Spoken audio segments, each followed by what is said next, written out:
Okay, so this poorly sewing machine was brought to me yesterday with a complaint which is quite common, which is problems with the bobbins. So threads looping, threads snapping, just generally bad stitches. So I just want to talk you through some of the basic stuff that is commonly wrong with sewing machines. So it came to me without a lid on, so what you see is what you get here. It appeared that the people that were using it before were using a bobbin on top instead of a cone of thread. So that never really helps because it doesn't take the thread through very nicely. So I saw a few other things instantly that weren't quite right. So I don't know if you can actually see. Let me bring the machine a little bit closer to you. No, that's not working. Let me tilt the camera up.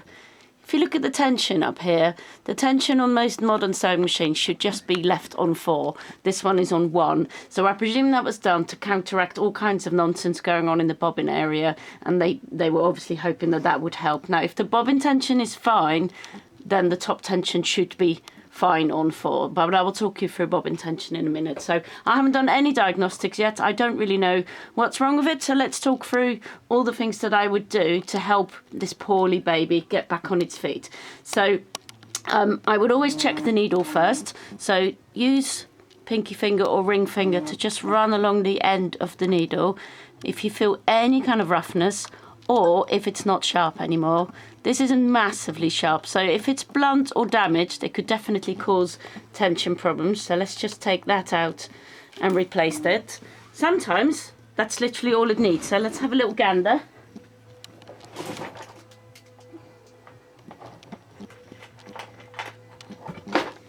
There we go. Here's one I prepared earlier. So it is extremely important to always use decent needles.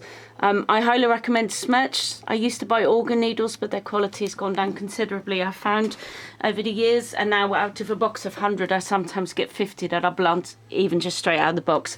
So don't be tempted to buy needles on the market or in a cheap shop, because they often, I've even seen ones without an eye or without a point, so that's obviously not in fact a needle. So it does appear to run reasonably freely, but it is, I think it's also quite mucky. So let's take everything apart. So underneath here, take the catches off, take the bobbin out, take everything out. Now you can have a good look inside. You probably can't see in here. It looks a little dusty, but nothing major. So just get a little paintbrush out to give it a little dusting. If it's really bad, what I tend to do is just get some compressed air like this. So I just buy this in bulk online, or I used to buy it at Maplin's, but obviously that doesn't exist anymore. But this one doesn't look too bad, but let's have a look under the stitch plate to see what's going on underneath there. So let's have a look if I can get in there. Nope, not the right screwdriver. It's quite tricky to find screwdrivers that are strong enough and short enough to get in there, so I find these really useful. They often come with sewing machines, but you can also buy them. A lot of modern sewing machines tend to come with just a tiny little metal triangle which has an edge that fits exactly into here. I wish you could actually buy those online. I'm sure you can, I've just never been able to find them. So, wow, that's tight. That obviously has either never been removed or not in a long time. So, really important to keep your screws somewhere safe, because they're quite annoying if you've lost them. Alright, let's have a look underneath here. Now, I'm going to bring this camera in a little bit nearer, so you can have a look. Is it focusing? Yeah. It's a little bit mucky. Again, I've seen worse, but it could do with a little dusting, just because we're there anyway. I'm not suggesting that that's actually the issue right now, but like I said, we're here, we might as well give it a little bit of a clean.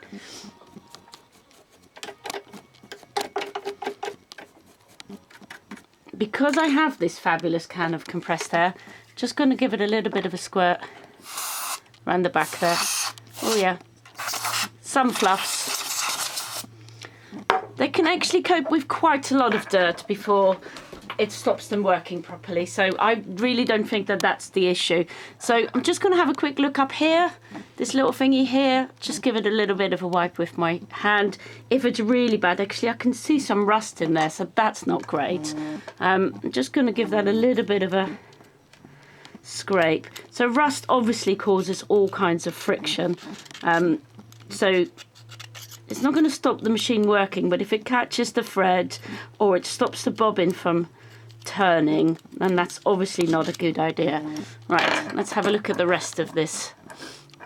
So here's the bobbin case. If you can see, the bobbin has actually got some rust on it as well, which obviously wouldn't help. And inside, yeah, pretty scruffy actually. So this may be actually the cause of the problem. So I'm just going to see what happens if I give that a little bit of a...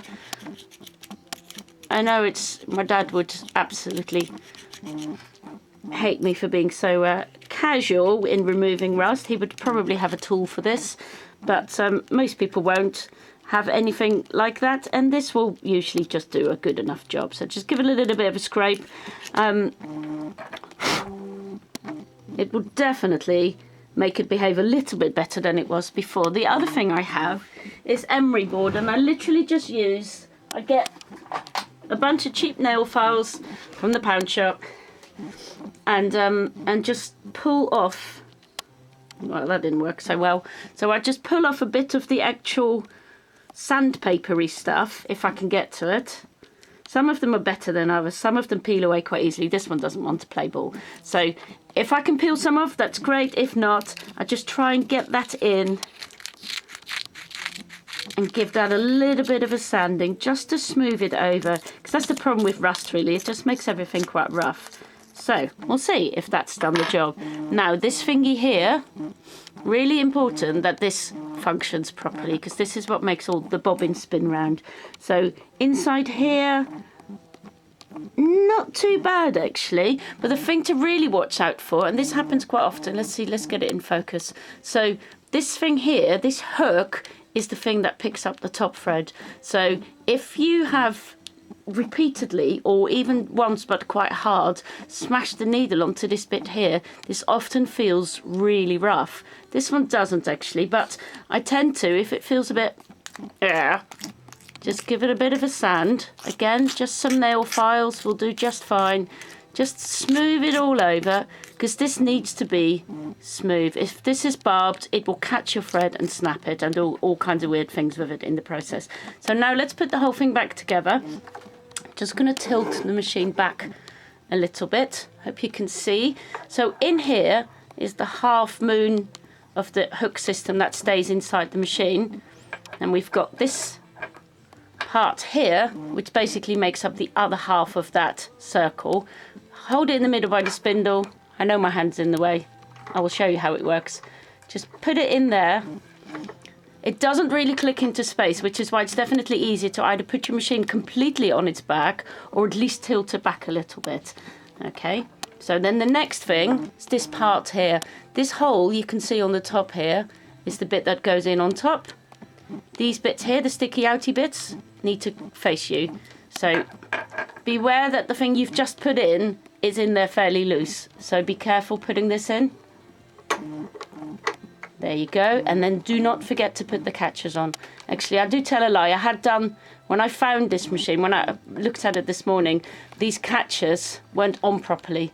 They were, I can't even do it now, they were down here somewhere. So if this isn't in securely, that can definitely cause all kinds of problems. So the next thing we're going to look at is the bobbin. A lot of the time people bring in machines with supposedly that are broken, but actually what's often going on is something to do with the bobbin. So quite often I find there's bobbins in there that don't fit the machine. So this is a standard size bobbin, which is probably what, I don't know, 90% of the machines on the market use. But you find older machines, especially older Singer machines, often used a completely different size, so they might not be as high, they might not be as wide. So if you're using a bobbin in your machine that's the wrong size, if it's too small, it wobbles around and causes tension problems. Obviously, if it's too big, it doesn't spin properly and causes problems as well. I'm a little bit concerned about the state of this bobbin because it is quite rusty. It wouldn't spin so nicely if it was rusty. So I'm just going to find another bobbin that fits that. Luckily, bobbins are something I have absolutely tons of. There we go. That one is the same, but slightly better. So it's got some thread on there. I would always advocate to use exactly the same thread on top as on the bobbin. That causes a huge amount of problems if you have the wrong thread.